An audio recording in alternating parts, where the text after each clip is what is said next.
पुरातत्व विज्ञान से पुराने अवशेषों यहाँ तक कि प्राचीन शहरों के बारे में कई जानकारियां मिल सकती हैं। जो भी अवशेष हमें प्राप्त हुआ हो, उसकी उम्र से लेकर उसके बनने की प्रक्रिया और उसे क्यों प्रयोग किया जाता था, सब कुछ पता लगाया जा सकता है। लेकिन हर डिस्कवरी के केस में ऐसा नहीं होता।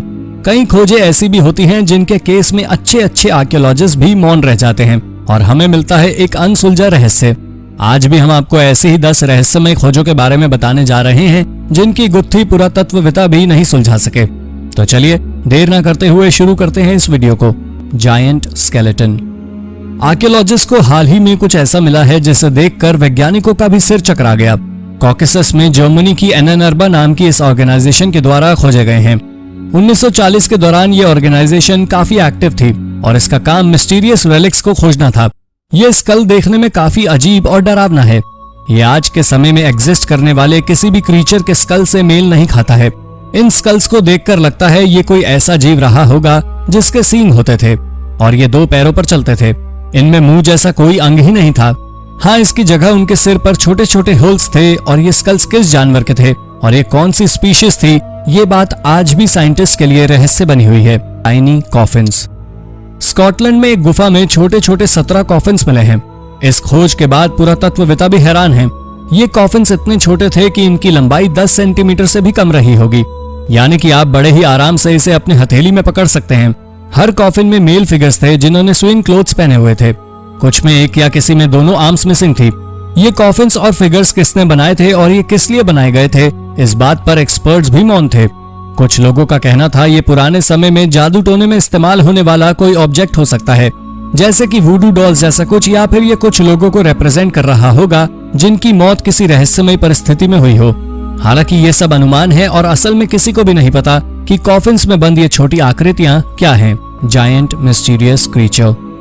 थाईलैंड के आर्कियोलॉजिस्ट को बैंकॉक से कुछ किलोमीटर की दूरी पर विशालकाय जानवर का कंकाल मिला है। यह जानवर कितना बड़ा रहा होगा, इस बात का अंदाजा आप इस बात से लगा सकते हैं कि सिर्फ इसके सिर की लंबाई 3 मीटर थी, जबकि पूरा कंकाल 12 मीटर लंबा था। साइंटिस्ट ने स्केलेटन का 80% हिस्सा एक्सट्रैक्ट कर लिया है और उनका अनुमान यह है कि विशालकाय जीव एक ब्रिटिश व्हेल हो सकती है जो धरती पर लगभग 5000 साल पहले पाई जाती थी। ये स्केलेटन इस बात का भी सबूत है कि हजारों साल पहले साउथ एशिया का यह हिस्सा पूरी तरह जलमग्न था। इजिप्शियन सैकोफेगस। 2019 में इजिप्ट के आर्कियोलॉजिस्ट ने 30 लकड़ी के बने हुए सैकोफेगसेस खोज निकाले। सैकोफेगस में बंद ये 30 ममीज असासी सिमेट्री में दफन पाई गई। हालांकि ये ममीज 3000 साल पुरानी हैं, लेकिन इन्हें बहुत अच्छी तरह से प्रिजर्व किया गया था। आखिर इजिप्शियन ममीज इसी बात के लिए तो फेमस हैं। इन कॉफिन्स के बारे में अजीब बात यह थी कि इन्हें एक के ऊपर एक दफन किया गया था। 2020 में आर्कियोलॉजिस्ट ने इसी तरह के 59 सार्कोफेगसेस खोज निकाले। ये ममीज 2600 साल पुरानी थी। 2020 में खोजे गए इन सार्कोफेगस को भी पेंट किया गया था और इन पर वैक्स की कोटिंग की गई थी जिससे ये चमकदार बने रहे। लेकिन ये लोग कौन थे और इन ममीज को एक के ऊपर एक रखकर क्यों दफन किया गया, इस बारे में एक्सपर्ट्स को भी कोई अनुमान नहीं है। Mysterious burial. यूक्रेन में एक प्राचीन बरियल ग्राउंड खोज निकाला गया है। ये कब्र अनूठी इसलिए है क्योंकि ऐसा कुछ पहले डिस्कवर नहीं किया गया। ये कब्र एक अलग ही प्रेम गाथा डिस्क्राइब करती है। इस कब्र में एक प्रेमी जोड़े को एक साथ दफन किया गया है। उनके अवशेष लगभग 3000 साल पुराने हैं। उनके साथ क्या हुआ और उन्हें इस तरह क्यों दफन किया गया था, ये हमेशा के लिए एक रहस्य बन गया है। इस कब्र में इस युगल के कंकाल के अलावा ऐसा कुछ भी नहीं मिला है जिससे इनके बारे में जानकारी मिल सके। 15 सेंटीमीटर लॉन्ग स्केलेटन। चील के एटाकामा डेजर्ट में मिली इस छोटे आकार की मम्मी ने सभी को हैरत में डाल दिया है। इतने छोटे स्केलेटन की खोज के बाद तो वैज्ञानिक भी अपना सिर खुजा रहे थे। इस कंकाल की लंबाई महज 15 सेंटीमीटर थी। इसका सिर देखने में काफी अजीब था और काफी लंबा भी, इसीलिए ऐसा माना जा रहा है कि यह स्केलेटन किसी एलियन का हो सकता है। और करीब 20 साल तक साइंटिस्ट इसे एलियन समझते भी रहे, लेकिन असल समस्या तब खड़ी हुई जब वैज्ञानिकों ने इसका डीएनए एनालिसिस किया और तब जो सामने आया उसे सुनकर तो आप भी हैरान रह जाएंगे। इसका डीएनए इंसान से मेल खाता था, यानी कि ये एक ह्यूमन था, पर वैज्ञानिक इसके साइज में इतने छोटे होने की वजह को अभी तक एक्सप्लेन नहीं कर पाए हैं। Cap DWA, a mummy with 2 heads. क्या आपने पहले कभी इस तरह की किसी मिस्टीरियस ममीज के बारे में सुना है जिसके 2 सिर हों? ये सुनने में जितना अनोखा लगता है, सामने से उतना ही डरावना और भयावह भी है। आप यूएसए जाकर इन ममीज को देख सकते हैं। इस ममी का नाम कैप DWA है और ये 12 फुट लंबी 2 सिर वाली विशालकाय मम्मी है, जिसे बाल्टीमोर में प्रदर्शनी के लिए लगाया गया है। देखने में ये आपको किसी बुरे सपने के जैसा डरावना लग सकता है। ऐसा माना जा रहा है कि यह अजीब दिखने वाली मम्मी एक जायंट व्यक्ति की है जो पैटागोनिया में रहते थे। एक लोक कथा के अनुसार ये व्यक्ति एक पैराग्वे के एक बीच पर मृत पाया गया था। बाद में स्थानीय लोगों ने इसे मम्मीफाई कर दिया। इसके फेक होने का कोई प्रमाण नहीं मिला है। भले ही आप मॉन्स्टर्स में विश्वास ना रखते हो, लेकिन ये सोचकर भी आप काम जाएंगे कि सालों पहले ये प्राणी आपके पूर्वजों के साथ रहा करता था। गुयाजू केव्स चाइना में टियानहुंग नाम की पहाड़ियों पर 1984 में आर्कियोलॉजिस्ट द्वारा ये रहस्यमय गुफाएं खोजी गईं। इन्हें गुयाजू केव्स कहा जाता है और तब से अब तक इनके बारे में हम सिर्फ इतना ही जानते हैं। इसमें लगभग 350 अलग अलग चेम्बर्स हैं। इन गुफाओं के पत्थरों पर कई तरह की कलाकृतियां उकेरी गई हैं। इन गुफाओं के बारे में सबसे अजीब बात यह है कि इस खोज के 1000 साल के बावजूद इस साइट से मिले किसी भी आर्टिफैक्ट की डेट नहीं पता लगाई जा सकी है। यहाँ तक कि कहीं भी इनके एग्जिस्टेंस से जुड़ा कोई भी लेखा जोखा नहीं है। कुछ चाइनीज स्कॉलर्स का कहना है 9th सेंचुरी में ये कोमुशी लोगों के घर हुआ करते थे, जबकि कुछ अन्य का मानना है कि 300 साल पहले ये टैंग डायनेस्टी के समय ग्रेनरीज के तौर पर इस्तेमाल की जाती थी। हालांकि ये दोनों ही स्टेटमेंट्स महज कल्पना है और किसी की भी स्टेटमेंट के समर्थन में कोई वैलिड प्रूफ नहीं है। ये गुफाएं कब और किसने बनाई, इस बारे में किसी को भी कोई जानकारी नहीं है। सालों से एक्सपर्ट्स यहाँ से मिले अवशेषों की जांच कर रहे हैं, पर अभी तक कोई खास जानकारी हाथ नहीं लगी है। ग्रेव्स ऑफ ममीफाइड क्रोकोडाइल्स 2020 में इजिप्ट में असवान के पास एक आर्कियोलॉजिकल साइट पर टूम्ब के नजदीक आर्कियोलॉजिस्ट को कुछ ऐसा देखने को मिला जिसने सभी को हैरान कर दिया। रेत के नीचे दबा इन्हें एक मगरमच्छ का कंकाल मिला। जब आर्कियोलॉजिस्ट ने इसे निकालने के लिए और खुदाई की तो पता चला यहाँ सिर्फ 1-2 मगरमच्छ नहीं है, बल्कि 11 ममीफाइड क्रोकोडाइल्स को दफन किया गया है। ये अवशेष करीब 2500 साल पुराने थे। इससे पहले भी इजिप्ट में ममीफाइड क्रोकोडाइल पाए गए हैं। एक्सपर्ट्स का कहना है कि ये crocodile mummies Egyptian god Sobek को बलि के रूप में चढ़ाए जाते थे। सोबेक नाम के इजिप्शियन देवता का सिर क्रोकोडाइल जैसा ही होता था। इन अवशेषों को ममीफाई क्यों किया गया था? क्या ये किसी तरह के विशेष मगरमच्छ थे जो इन्हें इतना अलग ट्रीटमेंट दिया गया? ये बात तो साइंटिस्ट भी नहीं समझ पा रहे हैं। आपको क्या लगता है इन मगरमच्छों को इस तरह मम्मी बनाकर क्यों दफन किया गया होगा? अपने विचार हमें कमेंट करके जरूर बताएं। Mysterious skull found in Denmark 2007 में बिल्डर्स ने डेनमार्क में कुछ ऐसा खोज निकाला जिस पर वैज्ञानिक भी मौन हैं। एक कंस्ट्रक्शन साइट पर एक अजीब से दिखने वाले जानवर का स्कल पाया गया है। ये कुछ किसी घोड़े के स्कल जैसा दिखता है, लेकिन अजीब बात यह है ये बहुत हद तक इंसानी खोपड़ी जैसा भी है। वैज्ञानिक भी इस स्पीशीज को पहचान नहीं पा रहे हैं। एक्सपर्ट्स का कहना है इस तरह की कोई भी स्पीशीज पिछले 800 सालों से एग्जिस्टेंस में है ही नहीं। फिर ये किस जानवर का स्कल है, या फिर ये किसी मनुष्य की ही खोपड़ी है जो किसी बीमारी के कारण विकृत हो गई है। फिलहाल के लिए तो ये सभी संभावनाएं हैं और कोई ये जानवर साइंस एक्सपर्ट्स के लिए भी गुत्थी बना हुआ है। लग्जो साल 2021 में जब सभी कोरोना महामारी का त्रास झेल रहे थे, इजिप्ट में हजारों साल पुराने एक गुमनाम शहर की खोज हुई। लग्जर नाम के इस शहर का लगभग हर हिस्सा खोदा जा चुका है। सालों से रेत के अंदर दफन इस शहर से ऐसे हैरान कर देने वाले आर्टिफैक्ट्स मिले हैं जिन्होंने आर्कियोलॉजिस्ट को भी हैरान कर दिया। इस शहर की खोज सालों पहले एमेनहोटेप तृतीय ने की थी। एमेनहोटेप ने इस क्षेत्र में लगभग 3400 साल पहले शासन किया था। इसी शहर से इजिप्ट के राजा टुटानखामुन की कब्र भी मिली है। टुटानखामुन की मौत सालों तक रहस्य बनी हुई है। हिस्टोरियंस का कहना है कि यह गुमनाम शहर अपने समय में देश का सबसे बड़ा सेटलमेंट रहा होगा। पुरातत्वविदों को यहाँ से oven, spinning and weaving tools, clay की बनी हुई सील्स आदि पाई गई हैं। लेकिन यह सिर्फ शुरुआत है। अभी इस साइट से और भी बहुत कुछ खोजा जाना बाकी है। Number 8, strange object on Mars surface. कुछ समय पहले तक भले ही मंगल तक जाना असंभव था, लेकिन अब कई देश अपने यान मंगल तक भेज चुके हैं। नासा का रोवर नाम का प्रिजर्वेंस मंगल के चारों ओर चक्कर लगा रहा है और इससे अक्सर लाल ग्रह की ऐसी अनोखी तस्वीरें सामने आती रहती हैं जैसी हमने पहले कभी नहीं देखी। 21 जुलाई 2016 को मंगल ग्रह से कुछ ऐसी ही तस्वीरें आई हैं। इसमें मार्स सरफेस पर पड़ा हुआ एक सिलेंड्रिकल ऑब्जेक्ट दिखाई दे रहा है। ये किसी प्रकार के टाइल्स या फिर रेक्टेंगुलर पैनल से कवर्ड दिखाई दे रहा है। ये आर्टिफिशियल ओरिजिन का कोई ऑब्जेक्ट नजर आता है। ये दूसरे विश्व युद्ध में प्रयोग किए गए सी माइन जैसा दिखता है। नासा का कहना है कि यह तस्वीर इतनी ब्लर है कि कुछ भी साफ नहीं दिखाई दे रहा, लेकिन बाकी लोग इस बात से सहमत नहीं हैं। ये ऑब्जेक्ट क्या है, अभी तक मिस्ट्री बनी हुई है। Glowing orbs. आसमान में किसी भी तरह की रोशनी अक्सर लोगों का ध्यान आकर्षित करती है और लोग इससे अलग अलग कहानियों से जोड़कर देखने लगते हैं। दिसंबर 2019 में यूएसए एरिजोना में मेजा की पूर्वी घाटी में ग्लो करते ऑर्ब्स का एक समूह देखा गया। इसे इलाके के कई नागरिकों ने अपने मोबाइल फोन के कैमरे में कैद किया। वीडियोस में ये लाइट वाले किसी चमकदार ऑब्जेक्ट जैसा नजर आ रहा है जो आसमान से नीचे धरती की तरफ आता हुआ प्रतीत हो रहा था। कभी कभी ये ऊपर नीचे दोनों तरफ मूव कर रहा था। देखने से ऐसा लग रहा था जैसे इसके मोशन को कंट्रोल किया जा रहा हो। उसी दिन अमेरिका के कुछ अन्य क्षेत्रों में भी ऐसे चमकदार ऑर्ब्स देखे गए, लेकिन वैज्ञानिकों के पास इस घटना का कोई वाजिब एक्सप्लेनेशन नहीं है। Face on the rock. आपने अक्सर महसूस किया होगा कि कई बार हम निर्जीव चीजों में भी चेहरे तलाशने की कोशिश किया करते हैं, जैसे बादलों में बनने वाली आकृतियां या चंद्रमा में दिखने वाला चेहरा। ये वास्तव में नहीं होती, महज हमारे मस्तिष्क की कल्पना भर है। ऐसा पैरिडोलिया नाम के फिनोमिनन की वजह से होता है। क्या ये फिनोमिनन कनाडा के रिम्स आइलैंड के Pacific Rim National Park Reserve की एक पहाड़ी पर दिखाई पड़ रहा है, या फिर प्राचीन मनुष्य ने पत्थर को तराश कर इसे उकेरा था?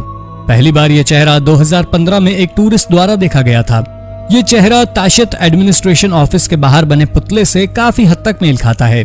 कुछ लोगों का कहना है ये चेहरा प्राकृतिक रूप से इस पत्थर पर बन गया है, वहीं अन्य का कहना है कि ऐसा संभव नहीं है कि इतना परफेक्ट मॉन्यूमेंट प्राकृतिक रूप से निर्मित हो।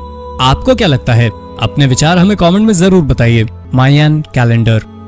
कई प्राचीन सभ्यताओं के बारे में ऐसा माना जाता है कि वो लोग फ्यूचर प्रिडिक्ट कर सकते हैं। मायन कैलेंडर के बारे में भी एक ऐसी ही मान्यता थी। ऐसा माना जा रहा था कि इस कैलेंडर के अनुसार दुनिया का अंत 2012 में हो जाएगा। ऐसा ही कुछ हाइवालनी टर्क टाक्विमी कैलेंडर के बारे में भी कहा जाता है।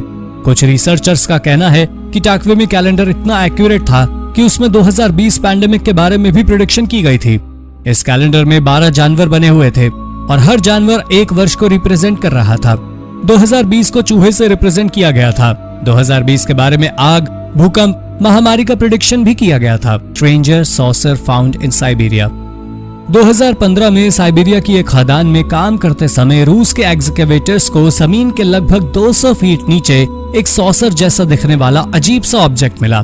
पर अजीब बात यह है कि इसका आकार काफी छोटा है। शायद एलियन छोटे आकार के रहे होंगे। आर्कियोलॉजिस्ट का कहना है कि इसके शेप और कॉम्पोजिशन के आधार पर ये इंसानों द्वारा ही बनाया गया है, लेकिन वो इसके बारे में और कोई थ्योरी ना दे सके, जैसे कि ये कितने साल पुराना था, इसका इस्तेमाल क्यों किया जाता रहा होगा आदि। सदियों से ऐसी किसी चीज के इस्तेमाल के प्रमाण पहले नहीं मिले हैं, इसलिए ये कहा जा सकता है कि शायद ये सॉसर हजारों साल पहले बनाए गए होंगे। लेकिन इतने साल पहले इतने परफेक्ट सर्कुलर शेप के ऑब्जेक्ट लोगों ने क्यों बनाए थे और फिर इन्हें इस्तेमाल करना क्यों बंद कर दिया, ये भी एक बड़ा रहस्य है। आर्कियोलॉजिस्ट भी सॉसर शेप ऑब्जेक्ट वाली मिस्ट्री पर मौन है। Mysterious object observed in Antarctica. Google Earth की बदौलत अब हम पहले की अपेक्षा पृथ्वी के सरफेस के बारे में और अधिक जानकारी लेने के लिए घर से दूर जाने की जरूरत नहीं पड़ती है। 2019 में अंटार्कटिका से कुछ अजीब से दिखने वाली तस्वीरें वायरल हुई, पर कोई भी यह समझ नहीं पा रहा था कि ये तस्वीरें किस चीज की हैं। सबसे अजीब बात तो ये हुई कि एक महीने के बाद गूगल अर्थ से ये तस्वीरें अचानक गायब हो गई। ये ऑब्जेक्ट्स 2015 से वहां पर थीं और लाइमलाइट में आने के बाद तुरंत इनका गायब होना तो यही दर्शाता है कि कोई तो था जो ये नहीं चाहता था कि इस वस्तु को दुनिया की अटेंशन मिले। कुछ लोगों का मानना है ये आर्मी के सीक्रेट मिशन से रिलेटेड कोई चीज हो सकती है। शायद इसलिए इसे दुनिया की नजरों से बचा कर रखा जाना था, पर यह सिर्फ एक अनुमान है। असल में किसने इन तस्वीरों को गूगल अर्थ से डिलीट करवाया और ऐसा क्यों, ये बात अभी तक सभी के लिए रहस्य बनी हुई है। Bermuda triangle. बर्मुडा ट्रायंगल को दुनिया का सबसे रोचक रहस्य माना जाता है। ऐसा क्या है जो इस क्षेत्र में जाते ही शिप्स, प्लेन्स आदि गायब हो जाते हैं या फिर क्रैश हो जाते हैं? ऐसा क्यों है, इसका कारण कोई भी नहीं समझ पाया है। हालांकि इसको एक्सप्लेन करने के लिए एक्सपर्ट्स ने कई तरह की थ्योरीज दी हैं, जैसे कि मैग्नेटिक फील्ड की उपस्थिति या फिर एलियंस की प्रेजेंस, लेकिन किसी भी थ्योरी के पक्ष में कोई पुख्ता सबूत ना होने के कारण ये सभी थ्योरी फेल होती नजर आती हैं। कुछ लोग ऐसा भी कहते हैं कि शायद यहाँ आने वाले पानी के जहाजों पर कोई विशाल समुद्री जीव हमला कर देता हो, लेकिन प्लेन्स के लिए क्या कहा जाएगा? ऐसे में तमाम एक्सप्लेनेशन के बाद भी बर्मुडा ट्रायंगल की इस मिस्ट्री पर एक्सपर्ट्स भी मौन हैं। Early humans and Neanderthals. दोस्तों, हम आज भी अर्ली ह्यूमंस और निएंडरथल्स के बीच क्या रिलेशन था, इस रहस्य को नहीं सुलझा पाए हैं, लेकिन कई खोजें इस रहस्य को सुलझाने में मददगार साबित हो रही हैं। ऐसी ही एक खोज बल्गेरिया की बैचकोरिया केव में हुई। 2020 में रिसर्चर्स की एक टीम को 46,000 साल पहले के ह्यूमंस के जबड़े मिले हैं। एक्सपर्ट्स के अनुसार ये यूरोप में रहने वाले सबसे पुराने ह्यूमंस होंगे। इनके जीन्स पूर्वी एशियाई लोगों से मिलते जुलते पाए गए हैं। इनके डीएनए निएंडरथल से भी सिमिलर थे।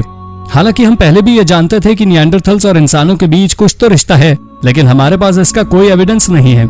एक्सपर्ट्स का कहना है ये खोज कई रहस्य को सुलझा सकती है, जैसे कि निएंडरथल्स कहाँ गायब हो गए या वो इंसानों में इवॉल्व हो गए। हो सकता है हम सभी में निएंडरथल्स का कुछ अंश हो। Italica, a well preserved city. Italica Roman empire द्वारा हिस्पेनिया में खोजा गया पहला शहर है। आर्कियोलॉजिस्ट ने इस साइट को 17वीं सदी में खोज निकाला था। हालांकि स्पेन की गवर्नमेंट ने 1912 में इसे नेशनल मॉन्यूमेंट डिक्लेयर किया। पहली बार इस शहर को जनरल पब्लियस कॉर्नेलियस स्किपियो अफ्रिकानस ने 206 बीसी में खोजा था। कॉर्नेलियस ने जामा के युद्ध में हैनिबल को हरण था। इटालिका को इस युद्ध के वेटरन्स के लिए बनाया गया था। इसके बाद कई रोमन राजाओं ने यहाँ निवास किया, लेकिन कमाल की बात यह है कि यहाँ पर कभी और इमारतों पर ऊपरी मंजिल का निर्माण नहीं किया गया, और यही वजह रही कि यहाँ के आर्टिफैक्ट्स अच्छी तरह संरक्षित हैं। रोमन मोज़ेक के अवशेष आज भी यहाँ बेहतरीन अवस्था में देखे जा सकते हैं। Excellent aqueduct system. दोस्तों, हमारे पूर्वजों के द्वारा बनाए गए बांध और एक्वेडक्ट सिस्टम हमें हमेशा आश्चर्यचकित करते आए हैं। हाल ही में ईरान के बोरागर्ड में ऐसी ही एक एक्वेडक्ट सिस्टम खोजा गया। ये पूरा सिस्टम बिल्कुल किसी कासल के एक हिस्से के रूप में बनाया गया है। इसकी खोज एक कंस्ट्रक्शन वर्क के दौरान हुई। हालांकि वैज्ञानिक इसकी डेट्स तो नहीं पता लगा पाए हैं, लेकिन ये इतने पुराने हैं कि इनमें प्योरिफिकेशन के लिए पॉटरी क्रॉक्स का इस्तेमाल किया जाता था।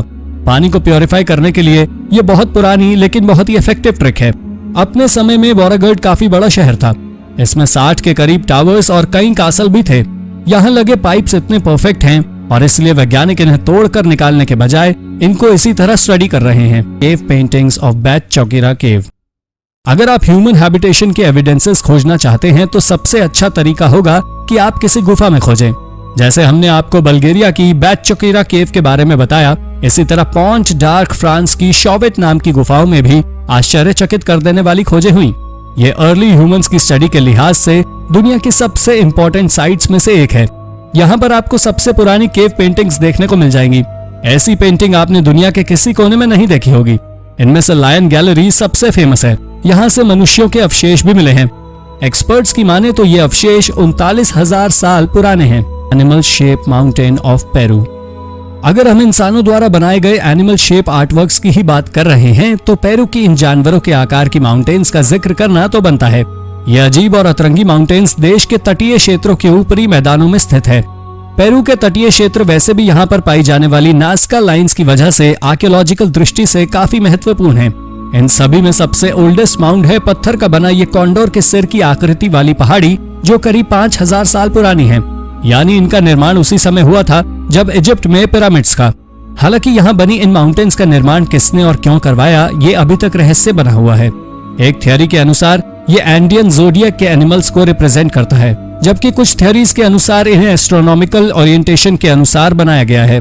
जबकि कुछ हिस्टोरियंस तो ये भी मानते हैं कि ये महज एक इल्यूजन है और कुछ नहीं। Oldest oak. Allouville Bellefosse France में एक पुरानी कहावत है कि चेपल ओक फ्रांस का सबसे पुराना हिस्सा है, लेकिन जब आप इसे देखेंगे तो आप विश्वास नहीं करेंगे। देखने से तो ऐसा ही लगता है जैसे किसी ने पेड़ के तने को खोखला करके इसके चैपल का निर्माण किया है और इसके बाद इसके आसपास सीढ़ियां बनाई हैं। हालांकि ओक का ये पेड़ फ्रांस का सबसे पुराना पेड़ जरूर है। हालांकि ये कितना पुराना है, इस बात को लेकर बहस अभी भी जारी है। कुछ का कहना है ये पेड़ इतना पुराना है कि शायद ये फ्रेंच रेवोल्यूशन के समय से यहाँ था, जबकि कुछ लोग कहते हैं किंग लुइस 14 के शासन काल से भी पहले से यहाँ था। वहीं कुछ लोग इसे और भी पुराना शार्लमैग्न के समय को मानते थे। 17वीं सदी में बिजली गिरने की वजह से इसमें आग लग गई, लेकिन फिर भी ये काफी हद तक सुरक्षित है। Mysterious burial chamber. वेल्स में टिंकिंसन वुड बरियल चेंबर की खोज हुई है। इस मेगालिथिक बरियल चेंबर का निर्माण करीब 6000 साल पहले हुआ था। इस बरियल चेंबर की खास बात है इससे जुड़ी तमाम लोक कथाएं। इसमें से एक मिथक के अनुसार अगर आप सेंट जॉन्स डे यानी 23 जून को एक रात यहाँ बिताते हैं, या तो आपकी मौत हो जाएगी, या फिर आप पागल हो जाएंगे, या फिर आप कवि बन जाएंगे। जबकि एक और मान्यता के अनुसार एक औरत को भगवान ने सैबथ डे में नाचने के लिए पनिशमेंट के तौर पर पत्थर बना दिया और मॉन्यूमेंट्स के किनारे खड़ा ये पत्थर वही औरत है। इन मिथ्स के अलावा इसका एक और रहस्य है जिसे आर्कियोलॉजिस्ट अभी तक सुलझा नहीं पाए हैं। दरअसल लाइमस्टोन कैपस्टोन यूरोप का सबसे बड़ा और भारी पत्थर है। इसका वजन लगभग 36,000 किलो है और इसकी लंबाई 6 मीटर के करीब है। वैज्ञानिक भी इस बात पर हैरान है कि 6000 साल पहले इन पत्थरों को इस पोजीशन पर कैसे सेट किया गया था। जब किसी तरह की कोई टेक्नोलॉजी उपलब्ध भी नहीं थी। Manuscript written by Elizabeth first. England की महारानी एलिजाबेथ प्रथम एक कमाल की शासिका थी।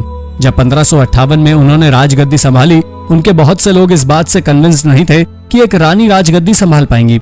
हालांकि एलिजाबेथ को यह प्रूव करते देर नहीं लगी कि वो उनमें वो सभी गुण हैं जो एक शासक में होने चाहिए। वो न सिर्फ स्ट्रांग थी बल्कि काफी चतुर भी थी। उस समय यूरोप के अधिकतर लोग पढ़ भी नहीं सकते थे, लेकिन एलिजाबेथ पढ़ने के साथ साथ लिख भी सकती थी। यहाँ तक कि उन्होंने एक पूरी की पूरी हिस्टोरिकल मैन्युस्क्रिप्ट लिखी है। एलिजाबेथ द्वारा लिखे गए इस डॉक्यूमेंट को लंदन लैम्बथ पैलेस लाइब्रेरी में रखा गया था। 2019 में एक हिस्टोरियन ने इसे खोज निकाला। इसमें रोमन हिस्टोरियन द्वारा लिखे गए टेक्स्ट को अंग्रेजी में ट्रांसलेट किया गया था।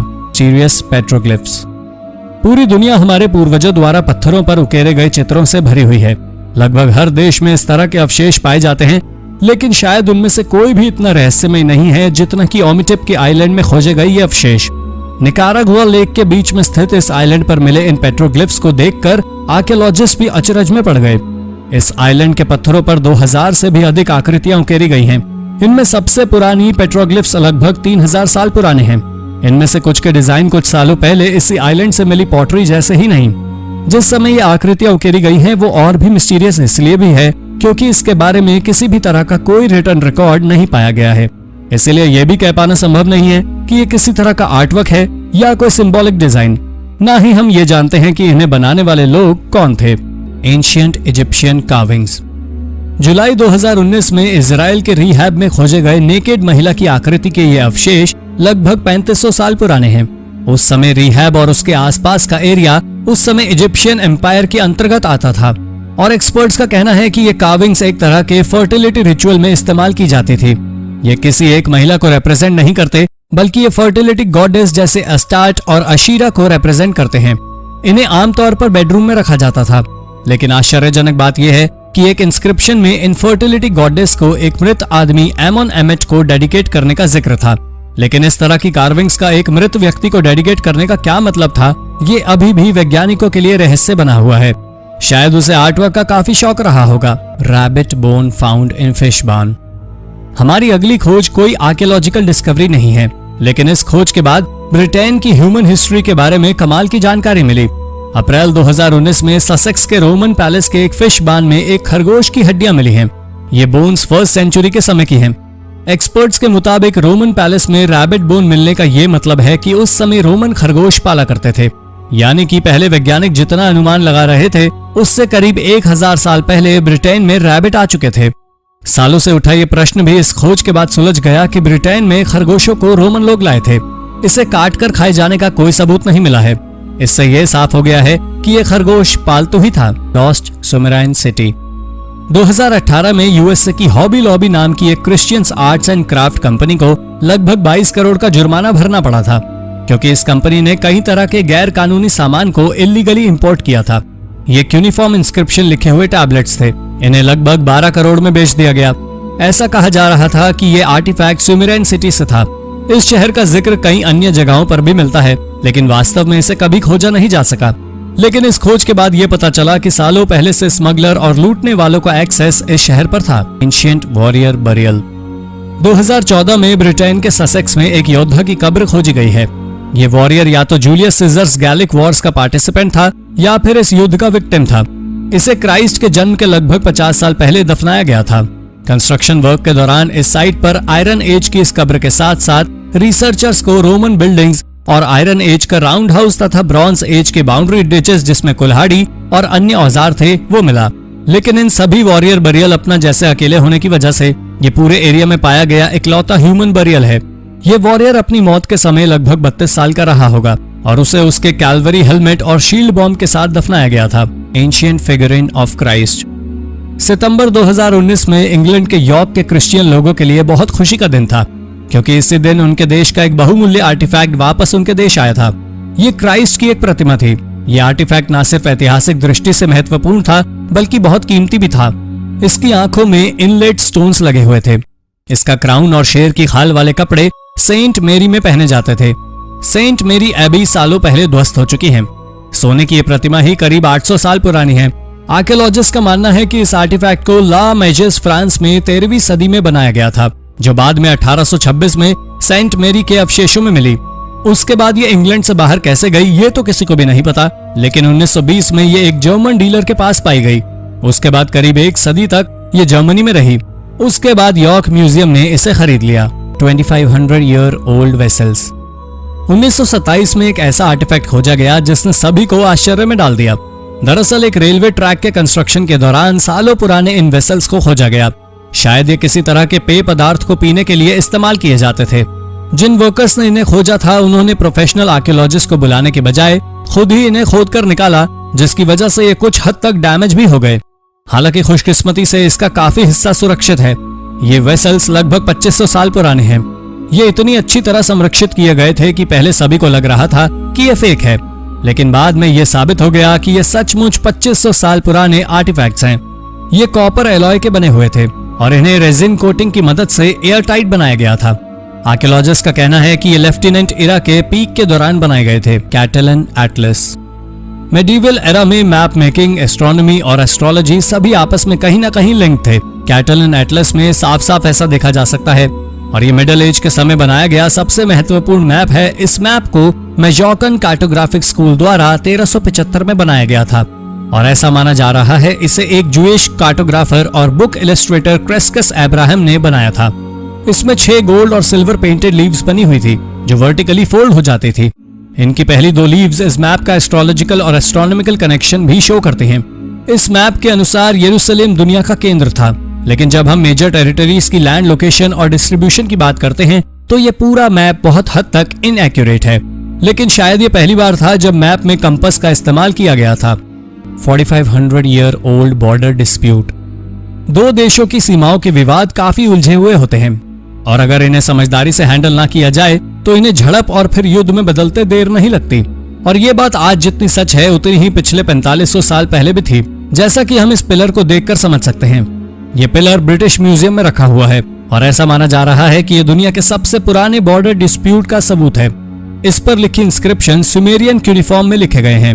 इन्हें 2018 में ट्रांसलेट किया गया, और इसी वजह से अब हम जान पाए हैं कि इस पिलर को यूमा और लैगिश नामक 2 देशों में हुए विवाद के बाद उनकी सीमाओं को अलग रखने के लिए रखा गया था। ये दोनों ही टेरिटरीज आज के समय में इराक में स्थित हैं। ये दोनों ही देश ग्वाडियाना नाम की एक जगह पर अपने अधिकार के लिए लड़ रहे थे, और पिलर पर लिखा हुआ था कि लैगिश के राजा एनमेटाना ने इस जगह को जीत लिया है। लेकिन किसी ने इस पिलर में लैगिश की जगह पर यूमा लिखने की कोशिश की गई थी, बैलिस्टा बॉल्स। आजकल आर्कियोलॉजिस्ट के साथ सबसे बड़ी प्रॉब्लम यह है कि उनके किसी आर्कियोलॉजिकल साइट को खोजने से पहले लुटेरे उसे ढूंढ लेते हैं और यहाँ से महत्वपूर्ण और कीमती आर्टिफैक्ट्स चुरा कर बेच देते हैं। 2015 में ये बैलिस्टा बॉल्स, जिन्हें स्लिंग स्टोन भी कहा जाता है, इस आर्टिफैक्ट को गोलन हाइट्स इजराइल के एक म्यूजियम में एक नोट के साथ इसे लूटने वालों ने वापस रख दिया। ये नोट के अनुसार ये गामला में पाई गई बैलिस्टा बॉल्स थी, जिसे चोर ने 1995 में चुराया था, और इसके बाद तो मानो उसका बैड लक शुरू हो गया। और ये कहानी सच्ची थी कि गोलन हाइट्स के दक्षिण में स्थित गामा नाम की साइट को 1989 से 1996 के बीच अवशेषों की खोज में खोदा गया था। बैलिस्टा बॉल्स इस साइट से खोजी गई अन्य चीजों में से एक थी, जिनका प्रयोग सन 66 में रोमन लोग पहली जूइश रोमन वॉर के दौरान किया करते थे। 500 year old inscriptions. Lazio Italy में पीरगी टैबलेट्स नाम से जाने वाली इन आर्टिफैक्ट्स को एक पूरी की पूरी अननोन लैंग्वेज को डिकोड करने के काम आ सकती हैं। 2500 साल पुरानी सोने की बनी ये प्लेट्स, जिनमें फिनिकन और एट्रूशियन लैंग्वेज में लिखा गया है। फिनिकन लैंग्वेज को काफी हद तक ट्रांसलेट कर लिया गया है, लेकिन एट्रूशियन लैंग्वेज में क्या लिखा है ये अभी तक पढ़ा नहीं जा सका है। अगर हम इस पर लिखी पूरी फिनिकन लैंग्वेज को ट्रांसलेट कर लें और उसकी मदद से इस आर्टिफैक्ट पर लिखे एट्रूशियन लैंग्वेज इंस्क्रिप्शन को ट्रांसलेट कर पाएं, तो शायद हम इसका इस्तेमाल करके पूरी एट्रूशियन लैंग्वेज को ट्रांसलेट कर पाएंगे, जो कि बहुत बड़ी ऐतिहासिक खोज होगी। मिस्टीरियस ऑब्जेक्ट नियर सन। सूर्य के नजदीक जाना किसी भी दृष्टि से समझदारी वाला फैसला नहीं है। इसकी ऊष्मा और ऊर्जा इतनी अधिक होती है कि इसके पास जाने वाला कोई भी ऑब्जेक्ट जलकर भस्म हो जाएगा। लेकिन अप्रैल 2020 में ऐसा नजारा देखा गया कि सूरज के काफी नजदीक एक काले रंग की त्रिभुजाकार आकृति देखी गई। इससे भी ज्यादा शॉक कर देने वाली बात यह है कि तब से यह ऑब्जेक्ट वहीं पर स्थित है और बिल्कुल भी हिला डुला नहीं। इससे यह तो साफ हो जाता है कि यह सन स्पॉट नहीं है। ये क्या है, इसका जवाब वैज्ञानिकों के पास भी नहीं है। साथ ही इसका काला रंग इसे और भी रहस्यमय बना देता है, क्योंकि सूर्य के पास कोई भी वस्तु उसकी लाइट के कारण व्हाइट नजर आती है। वैज्ञानिक भी इस रहस्यमय ऑब्जेक्ट की एग्जिस्टेंस पर मौन है। जायंट्स। अधिकतर लोग बड़े पंजों वाले इन विशालकाय जीवों के एग्जिस्टेंस पर विश्वास नहीं करते, लेकिन समय समय पर उत्तरी अमेरिका के जंगलों में बड़े चिंपैंजी जैसे जानवरों के पाए जाने की कई कहानियां सामने आई हैं। फरवरी 2020 में जब 2 हाइकर्स ओहियो के वुड्स ऑफ सॉल्ट की यात्रा पर थे, उन्होंने कुछ ऐसा देखा जो चौंकाने वाला था। उन्होंने इस घटना का वीडियो भी बनाया। उनका कहना था, जंगल में टहलता दिख रहा ये प्राणी सास्क्वैच है। इस पार्क में अक्सर विशालकाय जानवरों के निशान देखे जाने की खबरें आती रहती हैं। 1980 से यहाँ 30 बार इस तरह के एविडेंस पाए जा चुके हैं। इन बातों में कितनी सच्चाई है ये किसी को भी नहीं पता। Giant footprints under the ocean. आप भी सुनकर चौंक गए ना? जब इन विशाल फुटप्रिंट्स को समुद्र तल के 2.5 मील नीचे देखा गया, हर कोई हैरान था। ये फुटप्रिंट्स बिल्कुल रियल हैं। हवाई और मेक्सिको के बीच पैसिफिक ओशन में समुद्र के 2 से 2.5 मील नीचे मिले इन विशाल फुटप्रिंट्स ने सबको आश्चर्यचकित कर दिया है। इनकी लंबाई 6 फीट है और ये लगभग 1 फुट से अधिक गहरे हैं। लेकिन हैरानी की बात यह है कि इतने भारी भरकम शरीर वाले जीव का समुद्र के एनवायरनमेंट में जीवित रह पाना संभव ही नहीं है। ये निशान किसी माइनिंग या एक्सकेवेशन कार्य से भी नहीं बने हैं। आज तक जितनी भी नोन स्पीशीज हैं, उनमें से किसी के भी फुटप्रिंट्स नहीं हैं। फुटप्रिंट्स की इस मिस्ट्री को एक्सपर्ट भी एक्सप्लेन नहीं कर पाए। तो दोस्तों, इनमें से कौन सी खोज आपको सबसे रहस्यमय लगी? अपना जवाब हमें कमेंट करके बताइए। ऐसे ही अन्य रोचक जानकारियों के लिए हमारे चैनल को सब्सक्राइब करना ना भूलें। धन्यवाद।